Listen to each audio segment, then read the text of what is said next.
नमस्कार, बहुत बहुत स्वागत है आप सभी का साधना प्लस में। मैं हूं आपके साथ आदर्श तिवारी। खबर एक्सप्रेस दिल्ली एनसीआर की शुरुआत करें, लेकिन पहली नजर इस वक्त की हेडलाइंस पर। अब जमीन के साथ साथ समुद्र में भी और मजबूत होगा भारत। पीएम मोदी ने मैरीटाइम इंडिया समिट 2021 का किया उद्घाटन। बोले बंदरगाहों में निवेश करने पर जोर, कई परियोजनाओं में $82 अरब का निवेश। देश में कोरोना वैक्सीनेशन का दूसरा फेज शुरू। स्वास्थ्य मंत्री डॉक्टर हर्षवर्धन ने अपनी पत्नी के साथ लगवाया टीका। बोले कोरोना के खिलाफ वैक्सीन संजीवनी। दिल्ली से गाजियाबाद जाने वाले सभी बंद लेन्स की एक बार फिर से हुई शुरुआत। पुलिस ने 26 जनवरी को ट्रैक्टर रैली के दौरान हुई हिंसा के बाद किया था बंद। और लगातार बढ़ती कीमतों की वजह से जनता परेशान। सिलेंडर पर हुई 25 रुपए की फिर से बढ़ोतरी। बढ़ती महंगाई से जनता का हाल बेहाल। आज प्रधानमंत्री नरेंद्र मोदी ने वीडियो कॉन्फ्रेंसिंग के जरिए मैरीटाइम इंडिया समिट 2021 का उद्घाटन किया। यह शिखर सम्मेलन भारत की समुद्री अर्थव्यवस्था के विकास को आगे बढ़ाने में मदद करेगा। वहीं इसमें कई देश हिस्सा ले रहे हैं, जिससे भारत में समुद्री क्षेत्र में निवेश को बढ़ावा देने के लिए कई देशों के सीईओ और राजदूत भी शामिल हैं। 50 देशों के 1 लाख से अधिक पार्टिसिपेंट्स ने MIS समिट 2021 के लिए ऑनलाइन रजिस्ट्रेशन किया है, जो 2 मार्च से 4 मार्च तक निर्धारित है। इस मौके पर पीएम नरेंद्र मोदी ने समुद्री नौवहन क्षेत्र के विकास में 2035 तक कई परियोजनाओं में $82 अरब के निवेश की बात कही है।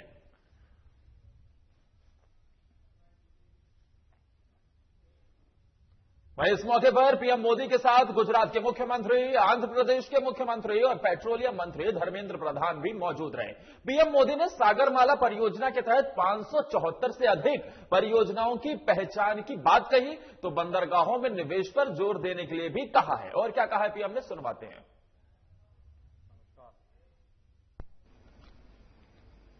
My minister colleague Shri Mansukh भाई Mandaviya, Shri Dharmendra Pradhan, Chief Ministers of various states, Excellencies, distinguished guests, dear friends,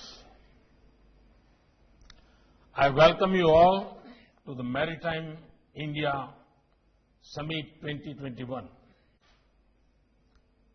That summit brings together many stakeholders relating to this sector.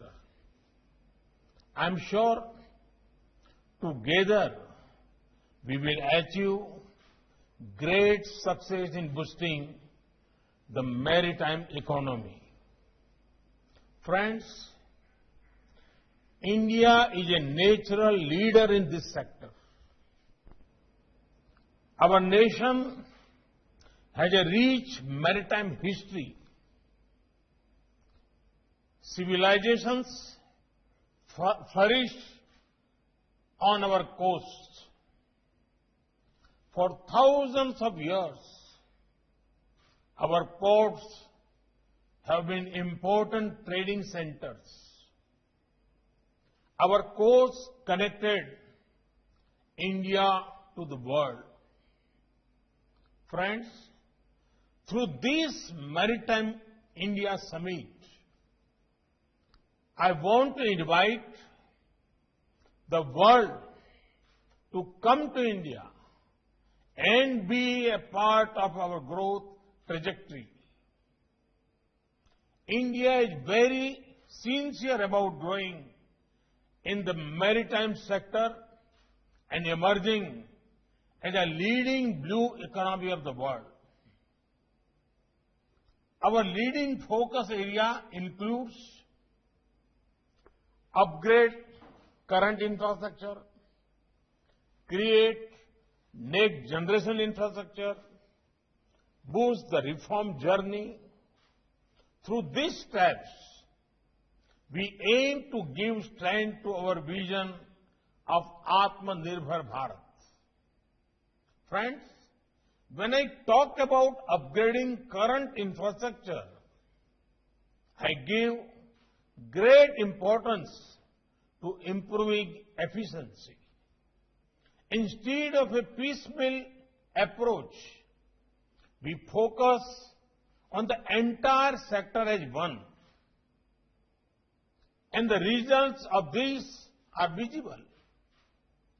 The capacity of major ports, which was around 870 million tons per annum in 2014, has increased to around 1,550 million tons per annum now. This productivity gain not only helps our ports, but also boosts the overall economy by making our products more competitive. Indian ports now have measures such as direct port delivery, direct port entry, and upgraded port community system, PCS, for easy data flow. Our ports have reduced waiting time for inbound and outbound cargo. We are also investing heavily in development of storage facilities at the port and plug-and-play infrastructure for attracting industries to port land. The ports will promote waste to wealth through sustainable dredging and domestic recycling. We will encourage private investment in the port sectors. Friends, along with efficiency, lot of work is also happening to boost connectivity. We are integrating our ports with coastal economic zones, port-based smart cities, and industrial parks. This will anchor industrial investment and promote global manufacturing activity near ports. Friends, as far as creating new infrastructure goes, I am delighted to share that mega ports with world-class infrastructure are being developed at Vadhavan, Paradip, and Deen Dayal Port in Kandla. Ours is a government that is investing in waterways in a way that was never seen before. Domestic waterways are found to be cost-effective and environment-friendly way of transporting freight. We aim to operationalize 23 waterways by 2030. We would do this through infrastructure enhancement, fairway development, navigation aids, and river information system provisioning. The Eastern Waterways Connectivity Transport Grid for regional connectivity with Bangladesh, Nepal, Bhutan, and Myanmar will be strengthened to effective regional trade cooperation. Friends, new maritime infrastructure is a great means to boost ease of living. RoRo and RoPax projects are also significant elements of our vision of harnessing our rivers. Waterdromes at 16 locations are being developed to enable seaplane operations. River cruise terminal infrastructure and jetties are being developed on 5 national waterways. Friends, we aim at domestic and international cruise terminal development at selected ports through infrastructure development and enhancement by 2023. India had as many as 189 lighthouses across its vast coastline. We have drawn up a program for developing tourism in the land next to 78 lighthouses. The key objective of this initiative is to enhance development of the existing lighthouses and its surrounding areas into unique maritime tourism landmarks. Steps are also being taken to introduce urban water transport system in key states and cities such as Kochi, Mumbai, Gujarat, and Goa. Friends, like all other sectors, we are ensuring that work relating to maritime does not happen in silos. We recently made the ambit wider by renaming Ministry of Shipping and Ministry of Ports, Shipping and Waterways. The ministry will strive for excellence in maritime shipping and navigation, education and training for the mercantile marine, shipbuilding and ship repair industry, ship breakings, fishing vessels industry and floating craft industry. Friends, the Ministry of Port, Shipping and Waterways has created a list of 400 investable projects. These projects have an investment potential of $31 billion or rupees 2.25 lakh crores. This will further strengthen our commitment of overall development of our maritime sector. Friends, the Maritime India Vision 2030 has been launched. It outlines the priorities of the government. The Sagar Manthan Mercantile Marine Domain Awareness Center has also been launched today.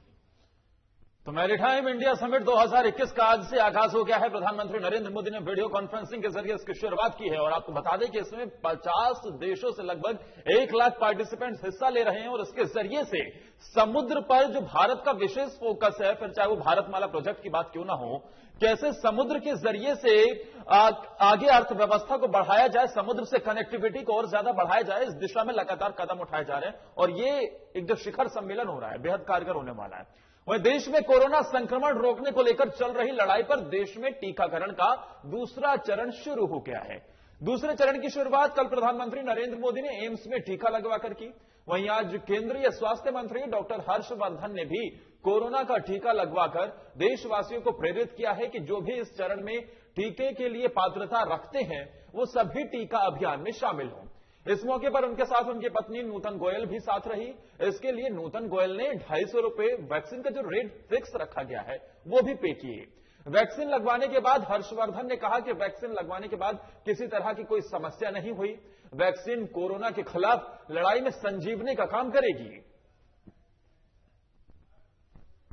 Covid के खिलाफ अपना vaccination, उसकी पहली dose यहां दिल्ली के प्रतिष्ठित Delhi heart and lung hospital में अब से ठीक आधा घंटा पहले लगवाई है। देश के समस्त उन नागरिकों को जिनकी उम्र 60 साल से ऊपर है या वो 45 साल और 59 साल के बीच में है और उन्हें कोमॉर्बिडिटीज यानी कोई और दूसरी प्रमुख बीमारियां हैं, उन सबसे मेरी अपील है कि देश भर में हजारों सरकारी और प्राइवेट अस्पतालों में भारत सरकार ने अपने खर्चे से सारे देशवासियों के लिए वैक्सीन की व्यवस्था की है कि ये वैक्सीन कोविड के खिलाफ लड़ाई में हम सब भारतवासियों के लिए संजीवनी का काम करेगी। हनुमान जी को संजीवनी को लाने के लिए आधे भारत को क्रॉस करके उड़कर जाना पड़ा था, लेकिन आपके लिए देशवासियों ये संजीवनी आपके निकट के सरकारी एवं प्राइवेट अस्पताल के अंदर उपलब्ध है। मैंने और मेरी पत्नी ने अस्पताल में अपनी अपनी डोज के लिए 250 रुपया देकर इस वैक्सीन को लगवाया है। मैं ये भी अपील करना चाहता हूं कि जो भी लोग देश में वैक्सीन को अफोर्ड कर सकते हैं वो निकट के किसी भी प्राइवेट अस्पताल में जाकर इस वैक्सीन को लगवा सकते हैं। तो वैक्सीनेशन के दूसरे चरण की शुरुआत हो गई है और डॉक्टर हर्षवर्धन स्वास्थ्य मंत्री, केंद्रीय स्वास्थ्य मंत्री वैक्सीन लगवाते नजर आए अपनी पत्नी के साथ और इस मौके पर उन्होंने साफ तौर पर कहा कि यह वैक्सीन संजीवनी का काम करेगी और ये संजीवनी आपको अपने देश में ही मिल रही है। भगवान हनुमान को तो आधा भारत क्रॉस करके जाना पड़ा था उस संजीवनी को लेने के लिए।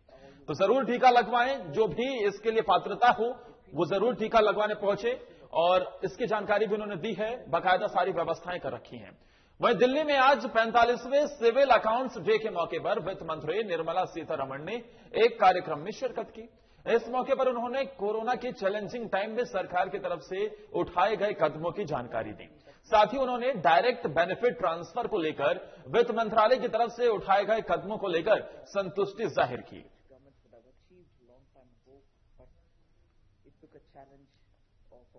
अब आगे बढ़ते हैं। कृषि कानून के विरोध में दिल्ली की सीमाओं पर प्रदर्शन कर रहे किसानों के आंदोलन को 100 दिन से ज्यादा का वक्त हो गया है।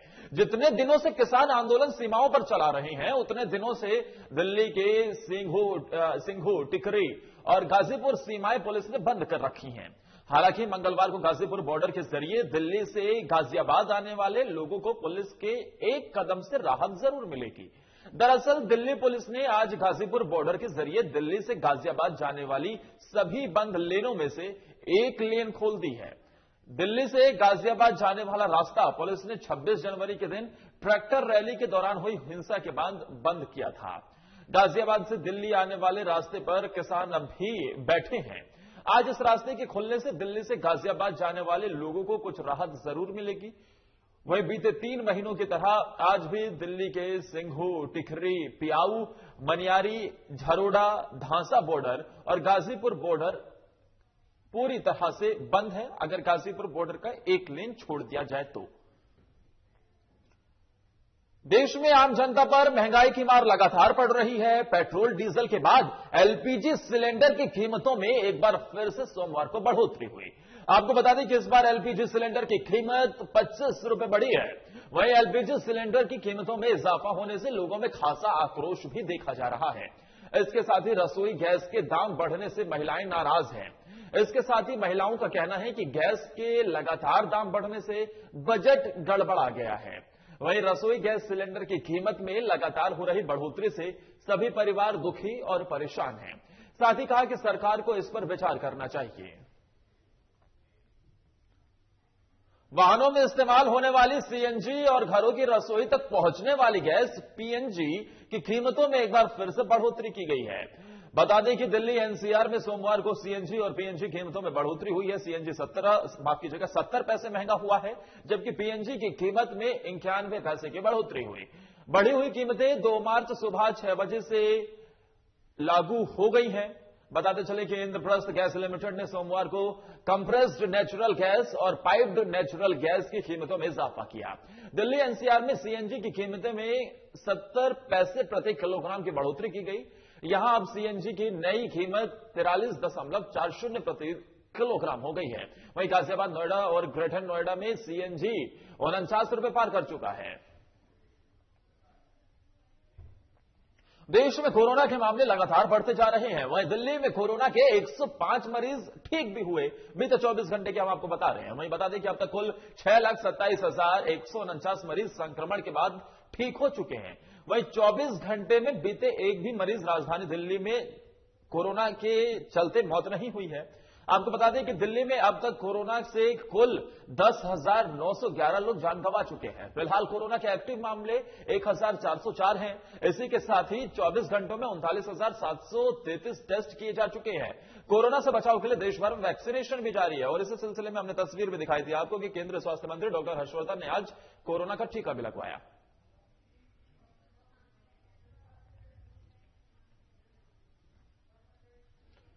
राजधानी में हर नए दिन के साथ कोरोना की संक्रमण दर बढ़ रही है। सोमवार को 39,733 लोगों की जांच की गई, जिसमें संक्रमण के 175 नए मामले सामने आए।